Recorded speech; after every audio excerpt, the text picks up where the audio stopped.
Hello aspirants, you're hearing to the aspirant voice. In this episode, we are going to discuss about the state of the Indian Parliament. This is because recently there is so much of criticism against the Parliament and its proceedings. So this might be important for your mains examination, or at least the ideology of democracy is very much important. In case of an essay and there is a question about it, you can write a good answer if you listen to this episode. Now let's get deep into the topic. The Parliament of India, even after so many years, has neither evolved nor matured as it could and might or should have. In a largest democracy like India, the Parliament is central to the very idea of democracy, assigned with the pivotal role of framing legislation, ensuring accountability of governments, and holding debates and discussions on various concerns. Shorter parliamentary sessions and leniency in the scrutiny of the bills have diminished the stature and the efficiency of the parliament, and to preserve the very idea of India as a democratic country, the parliament needs to function more actively in terms of framing the bills, scrutinizing the bills, and also while holding the sessions too. Over the years, the functioning of parliament has declined, and which is not a good sign for healthy democracy.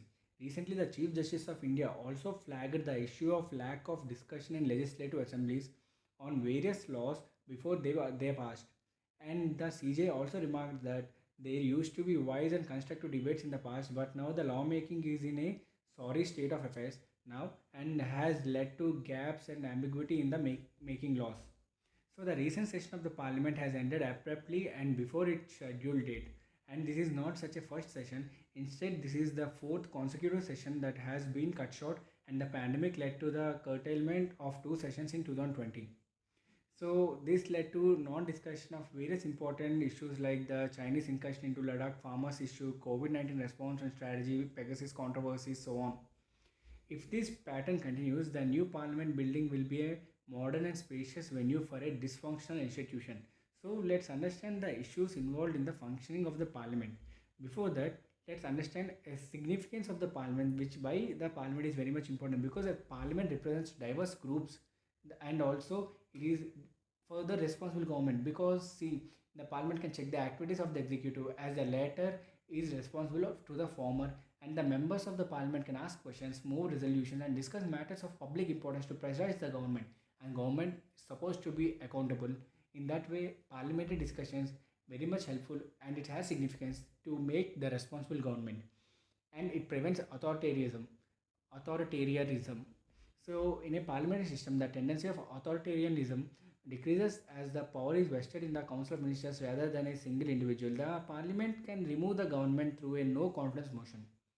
And other benefits of the parliament could include like the debates and discussions assist parliament in making informal decision making, and these debates provide a forum for MPs to express their opinions and concerns and contribute towards making policy. Both the MPs, ruling and opposition. And the debate allows parliamentarians to voice the interest of the people of their constituencies. And if it is coming off the constituencies, then you can understand it is either from the representative government, like the party which is in ruling, or else the opposition leaders. It could be anyone, any MP, I mean. So recently there is a dormancy in the parliament due to the shorter parliamentary sessions. You can see the budget session of parliament for 2021 ended 2 weeks before the planned time due to involvement of political leaders in campaigning for the state assembly elections. And the budget session of 2020 was also curtailed due to the nationwide lockdown imposed due to the pandemic, and the 18 days monsoon session in 2020 also lasted for only 10 days while the winter session was cancelled totally.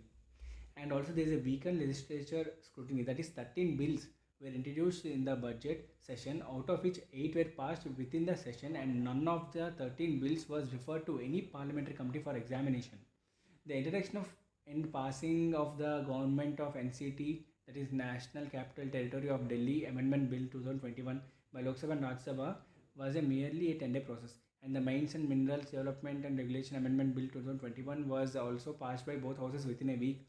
The National Bank for Finance Infrastructure and Development Bill 2021 was passed within 3 days of introduction, and the Insurance Amendment Bill 2021 aimed at increasing the limit of FDI in insurance companies from 49% to 74% also took just a week between introduction and passing by the both houses.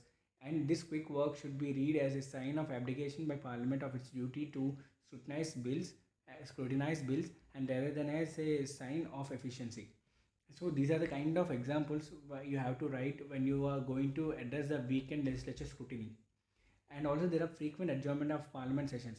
You can see in the recent times parliament sessions are adjourned frequently, and this hampers the work of parliament. For instance, you can remember in December 2010, soon after the 2G scam had broken out, the then winter session recorded just 6% of work. For the past 10 years, the Rajya Sabha has functioned for less than 25% of its scheduled time. In the 2021 monsoon session, the Lok Sabha was scheduled to work for 6 hours per day for 19 days. Instead, it sat only for 21 hours in total. See, 19 days, each day 6 hours, in place of which it sat only for 21 hours in total, or you can say 21% of what was conceived as per the PRS legislative research. So, and also there are lack of parliament debate because, for instance, in the recent monsoon session, out of 20 bills, 18 bills were passed without any discussion in Lok Sabha, apart from one bill on scheduled tribes order amendment bill, which is obvious to accept by even the opposition, which saw discussion on 15 minutes. And also there is a reduced working hours of parliament. The parliamentary working hours are getting reduced day by day. For instance, for the past 10 years, the Rajya Sabha has functioned for less than 25%, and in 2020, parliament sat in the session for 33 days only overall.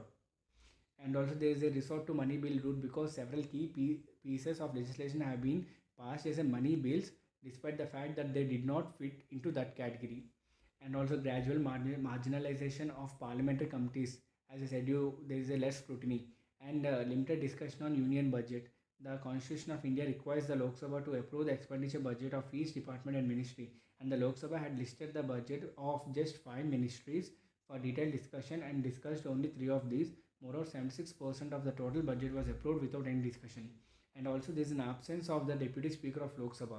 Article 93 of the Constitution provides for the Lok Sabha to select two of its members as a Speaker and Deputy Speaker.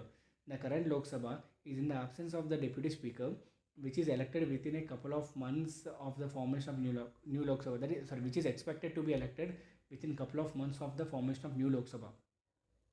And also, if you can see, we can get there are so many monsoon session bills were passed in the session without any major debate in the parliament, like 127th amendment bill, taxation law, general insurance business, deposit insurance and credit guarantee corporation bill, and the tribunal reforms bill.